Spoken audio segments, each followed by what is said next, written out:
नमस्कार, जागो जनमत में मैं हूं नेहा आपके साथ। आइए जानते हैं आज की खबरें सिलसिलेवार। पूर्व विधायक भवानी सिंह राजावत ने जलदाय विभाग के ऑफिस में किया प्रदर्शन। NKF karate do federation of India द्वारा द्वितीय नेशनल कराटे चैंपियनशिप का हुआ आगाज। डूंगरपुर जिला अस्पताल में अवैध वसूली का वीडियो हुआ वायरल। कोटा के जवाहर नगर थाना इलाके में ओपेरा रोड पर लगी एक दुकान पर आग। लाडपुरा प्रधान नईमुद्दीन गुड्डू का पदभार ग्रहण समारोह हुआ आयोजित। फर्रुखाबाद कासगंज पैसेंजर में लगी आग। अब खबरें विस्तार से। कोटा के धाकड़खेड़ी, गणेशपुरा समेत अन्य शहरी सीमा के नजदीक के गांव में पानी की सप्लाई नहीं होने व जहां पानी आ रहा है वहां फ्लोराइड युक्त पानी सप्लाई होने की शिकायत को लेकर पूर्व विधायक भवानी सिंह राजावत लोगों के साथ जलदाय विभाग के ऑफिस में प्रदर्शन करने पहुंचे। यहां उन्होंने बोतल में भरकर लाया गया फ्लोराइड युक्त पानी जलदाय विभाग के additional chief engineer Mahesh Jangid को जबरन पिला दिया। राजावत ने कहा कि अधिकारियों को भी यही पानी पीना चाहिए जब आम जनता ये पानी पीकर बीमार हो रही है।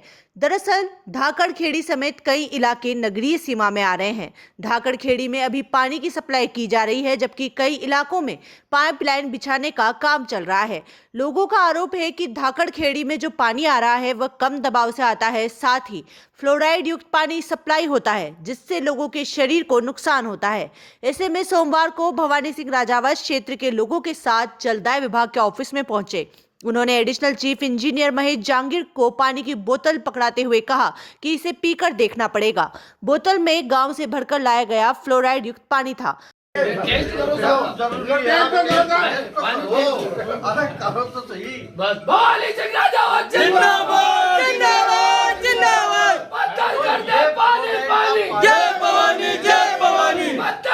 लोगों ने भी शोर मचाना शुरू कर दिया, जिसके बाद एडिशनल चीफ इंजीनियर जांगिड़ को वो पानी पीना पड़ा। राजावत ने चेतावनी दी है कि आगामी समय में अगर इन समस्याओं का समाधान नहीं हुआ तो जलदाय विभाग के ऑफिस में ताले लगा दिए जाएंगे। वहीं additional chief engineer Mahesh Jangid का कहना है कि स्मार्ट सिटी परियोजना के तहत जिन इलाकों में पानी की सप्लाई नहीं हो रही है वहां पानी पहुंचाने के प्रयास किए जा रहे हैं, लाइनें बिछाई जा रही हैं। साथ ही उन्होंने कहा कि फ्लोराइड युक्त पानी को लेकर लोगों में गलतफहमी है। जिस मात्रा में पानी में फ्लोराइड जा रहा है उससे कोई नुकसान नहीं है। उसके आदेश हो जाएंगे, बराबर न जाने के तो संदेश में आदेश कर देंगे। उसमें करीब आप वहाँ हो धाकड़खेड़ी, ये धाकड़खेड़ी से महावीर और ये कह रहे हैं वो गणेशपुरा धाकड़खेड़ी में लाइन तो अपन ने बिछा दी, लेकिन गणेशपुरा में पाइपलाइन नहीं बिछाई अभी तक। हाँ, तो मेरी निगरानी से बात होगी, योजना आ गई जल जीवन मिशन के अंतर्गत जो आप बता रहे हैं, फरमा रहे हैं, बोरा सब गाँव के लिए हुआ भाई साहब। अरे मैं गंजा रांगड़ी पड़ा जो कम गंजा अम्मा का बाल उठ गया, अफसर मावजा टीटी लग गया, गंजा रांगड़ी पड़ा जाए, आप तो दया करो। लेकिन लगातार कोटा शहर के साथ ये बड़ी विडंबना है कि लगभग 1.5 लाख लोग चंबल के पानी से वंचित हैं। 300 कॉलोनियों में चंबल के पानी का कनेक्शन नहीं है और 50 मल्टी स्टोरी जितनी है उन पे चंबल का कनेक्शन नहीं है। लगभग 1.5 लाख लोग आज भी चंबल के पानी से वंचित हैं। अब चंबल के किनारे रहते हुए चंबल के बेटे प्यासे रहे। NKF karate do federation of India द्वारा द्वितीय नेशनल कराटे चैंपियनशिप 2021-22 का आगाज कोटा विश्वविद्यालय के खेल संकुल में किया गया। राज्य स्पोर्ट कराटे एसोसिएशन की मेजबानी में हो रहे इस राष्ट्रीय स्तर के आयोजन का शुभारंभ विधिवत हुआ। फेडरेशन के राष्ट्रीय अध्यक्ष डॉक्टर शर्मा ने कहा कि कोटा अब खेलों के लिए भी पहचाना जाएगा। ये बड़ी बात है कि देश भर से जिला और राज्य स्तर पर कराटे में चैंपियन रहने वाले खिलाड़ी एक स्थान पर एकत्रित हो रहे हैं। यहां कड़ी स्पर्धा के बीच वो स्वयं को साबित करेंगे। यही नहीं, आगे अंतर्राष्ट्रीय स्तर पर भारत का नाम रोशन करेंगे। खिलाड़ियों से भी पूरी उम्मीद है कि वो अपनी ताकत झोंकते हुए कोटा में हो रही इस स्पर्धा के माध्यम से नई इबारत लिखेंगे। राजस्थान स्पोर्ट कराटे एसोसिएशन के अध्यक्ष कार्तिकेय गहलोत ने कहा कि इस आयोजन में देश भर के 18 राज्यों से 500 से अधिक कराटे खिलाड़ी शामिल हो रहे हैं।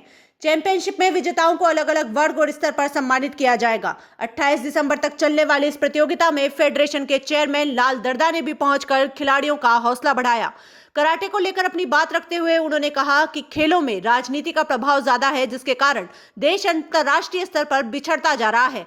ईरान, नेपाल सहित कई देशों में खिलाड़ियों की हौसला अफजाई के लिए उन्हें सरकारी नौकरियां और कई लाभ मिलते हैं, लेकिन देश में उन्हें लाभान्वित करने की योजनाएं कम है। यदि खेलों से राजनीति हट जाए और खेल के जानकारों को कमान सौंपी जाए तो ओलंपिक सहित कई बड़ी प्रतियोगिताओं में भी अपना परचम लहरा सकते हैं। डूंगरपुर मेडिकल कॉलेज के श्री हरिदेव जोशी सामान्य अस्पताल में सरकार की तरफ से मिलने वाली निःशुल्क स्वास्थ्य सेवाओं के एवज में यहां के स्टाफ द्वारा लोगों से पैसे वसूल किए जा रहे हैं। एमसीएच के गायनिक वार्ड में एक जशोदा साजिदा द्वारा यहां भर्ती एक महिला से 100 रुपए लेने का एक वीडियो वायरल हुआ है। 44 सेकंड के इस मोबाइल क्लिप में वार्ड के काउंटर पर बैठी साजिदा नाम की नर्स जसोदा को वार्ड में भर्ती महिला डिस्चार्ज होने के बाद अपने कागजात लेती है और मांगने पर पहले 50 रुपए देती है तो वह काउंटर पर फेंकते हुए उससे 100 रुपए की मांग करती है। महिला इतने पैसे उसके पास ना होने का हवाला भी देती है, लेकिन साजिदा उसकी नहीं सुनती है।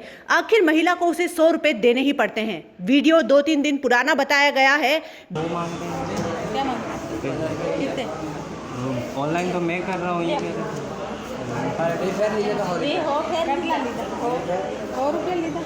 हो आए भी बस 100 दिया पकड़ लिया क्या देते नहीं लिए तो ज़्यादा मांगे तो इतने हाँ मैडम को भी दिए यूँ क्या देना चाहिए। वीडियो में नजर आ रही जशोदा के नाम और पहचान की पुष्टि अस्पताल प्रबंधन ने की है। साथ ही मामले को गंभीर मानते हुए जांच कमेटी गठित करते हुए तत्काल रिपोर्ट मांगी है तथा साजिदा को ड्यूटी से हटा दिया गया है। अब इस मामले में सोमवार को आगे की कार्रवाई की जाएगी। इस घटना ने अस्पताल प्रबंधन की निगरानी व्यवस्था पर भी कई सवाल खड़े कर दिए हैं। कोटा के जवाहर नगर थाना इलाके में ओपेरा रोड पर एक दुकान पर आग लग गई। जिस दुकान में आग लगी वहां पर गैस रिफिलिंग का अवैध काम चल रहा था। समय रहते दमकल की गाड़ी ने मौके पर पहुंचकर आग पर काबू पा लिया, अन्यथा यहां बड़ा हादसा हो सकता था।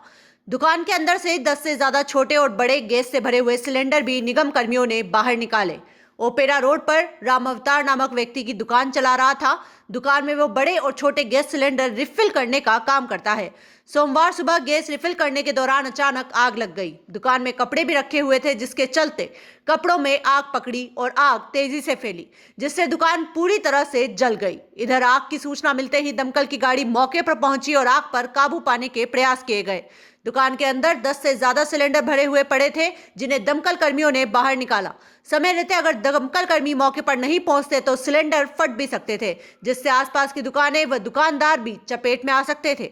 घटना के बाद मौके पर पहुंचे पार्षद योगेश राहुल वालिया ने अवैध रूप से रिफिलिंग करने पर दुकानदार को फटकार लगाते हुए शिकायत कराने की बात कही। देखिए यहाँ पे बॉडी में एक आग लग गई है। मेरे को लग रहा था ये डीपी के पास वाले हैं, लेकिन यहाँ पे ये गैस फिलिंग का काम करते हैं, सिलेंडर्स में गैस फिलिंग का काम कर रहे हैं। उसी की वजह से ये सिलेंडर फटे हैं या जो ये आग लगी है, जिसकी वजह से सारे ये जो आसपास दुकानदार हैं, लोग चल रहे हैं, जान जोखिम में डली हुई है उनको। बिल्कुल लूँगा मैं पुलिस में कंप्लेंट भी कराऊंगा और नगर निगम में कमिश्नर साहब को भी इससे अवगत कराऊंगा। ये जो भी अतिक्रमण है यहाँ से हटाए। पंचायत समिति लाडपुरा चुनाव में नवनिर्वाचित प्रधान एवं वरिष्ठ कांग्रेसी नेता श्री नईमुद्दीन गुड्डू ने पंचायत समिति कार्यालय में आयोजित ऐतिहासिक पदभार ग्रहण समारोह में अपना पदभार ग्रहण किया। पदभार ग्रहण समारोह में सभी नवनिर्वाचित सदस्यों का माला व साफा पहनाकर सम्मान किया गया। पदभार ग्रहण समारोह में सभा को संबोधित करते हुए गुड्डू ने कहा कि मैंने राजनीति को सेवा का माध्यम मानकर इस कड़ी को आगे बढ़ाने का काम किया है।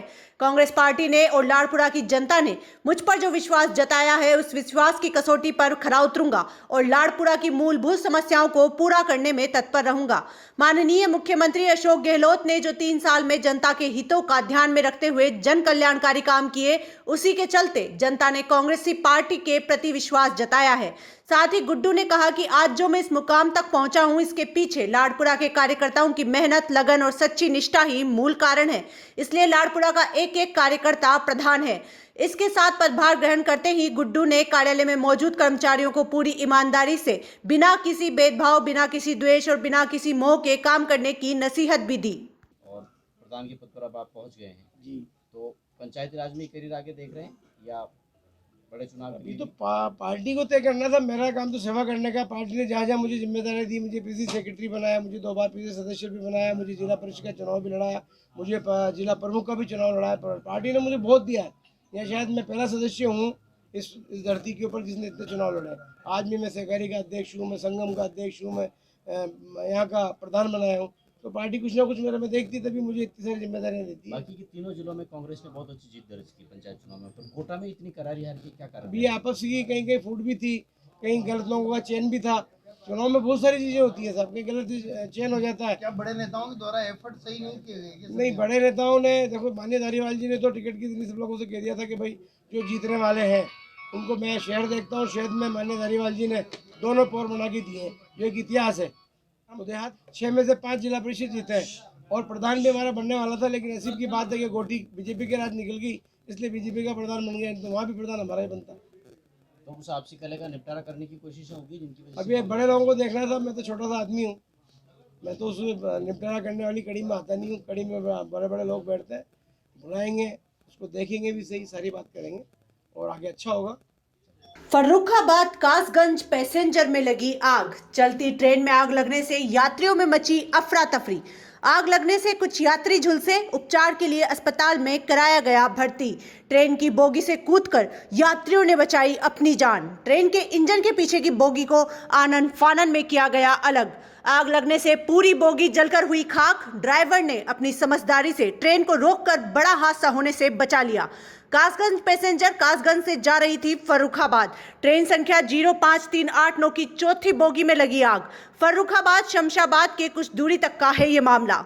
आज की खबरों का सिलसिला यहीं खत्म होता है। खबरों की अपडेट के लिए आप देखते रहिए जागो जनमत। धन्यवाद।